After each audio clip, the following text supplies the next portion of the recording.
ಈ ಬೆಕ್ಕು ಬಂತು, ಬೆಕ್ಕು ಬಂದರೆ ಅಪಶಕುನ, ಬೆಕ್ಕಂದರೆ ಅಪಶಕುನ ಅಂತ ಹೇಳ್ತಾರೆ. ಅದೇ ಅಪಶಕುನದ ಬೆಕ್ಕನ್ನೇ ಮನೆ ಒಳಗಡೆ ಸಾಕ್ತಾರೆ. ನಿಯತ್ತಿನ ನಾಯಿನ ಮನೆ ಹೊರಗಡೆ ಇಡ್ತಾರೆ, ಕಳ್ಳು ಬೆಕ್ಕನ್ನು ಮನೆ ಒಳಗಡೆ ಇಟ್ಕೊತಾರೆ. ಈ ಥರ ಎಲ್ಲ ಈ ಬೆಕ್ಕಿನ ಬಗ್ಗೆ ತುಂಬ ಕಥೆಗಳಿದ್ದಾವೆ, ಆಯಿತಾ. ಬೆಕ್ಕಂದ್ರೆ ಕಳ್ಳ ಅಂತ ಹೇಳ್ತಾರೆ. ಈ ರೀತಿ ಏನೇನೋ ಅದ್ರ ಬಗ್ಗೆ ಕೆಲವೊಂದು ಒಂದು ಅಪವಾದಗಳಿದ್ದಾವೆ, ಒಂದು ಉಪಯೋಗಗಳಿದ್ದಾವೆ. ಮಾನವ ಈ ಬೆಕ್ಕನ್ನು ಸಾಕೋದೇ ಇಲಿಗಳನ್ನು ತಿನ್ನಲಿ, ತನ್ನ ಮನೇಲಿರ್ತಕ್ಕಂಥ ರೈತನ ಈ ದವಸ ಧಾನ್ಯಗಳನ್ನೆಲ್ಲ ಕಾಪಾಡಲಿ ಅಂತಕ್ಕಂಥ ಉದ್ದೇಶದ ಮೇಲೆ ಈ ಬೆಕ್ಕನ್ನು ಸಾಕುವಂಥ ಒಂದು ಪದ್ಧತಿ ನಮ್ಮ ಭಾರತ ದೇಶದಲ್ಲಿ ಬಂದಿದೆ. ಇದು ರೈತಾಪಿಗಳಿಂದ ಬಂದಂಥ ಒಂದು ಇದು. ಅದಕ್ಕೋಸ್ಕರ ಅದಕ್ಕೆ ಹಾಲು ಕೊಡ್ತಾರೆ, ಅದಕ್ಕೆ ತಿನ್ನೋದಕ್ಕೆ ಊಟ ಕೊಟ್ಟರೆ ಅದು ಮನೆಯಲ್ಲೇ ಇರುತ್ತೆ.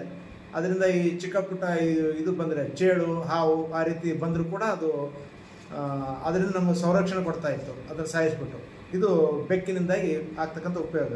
ಈ ಬೆಕ್ಕು, ಇದೇ ಬೆಕ್ಕು ಅಡ್ಡ ಬಂದರೆ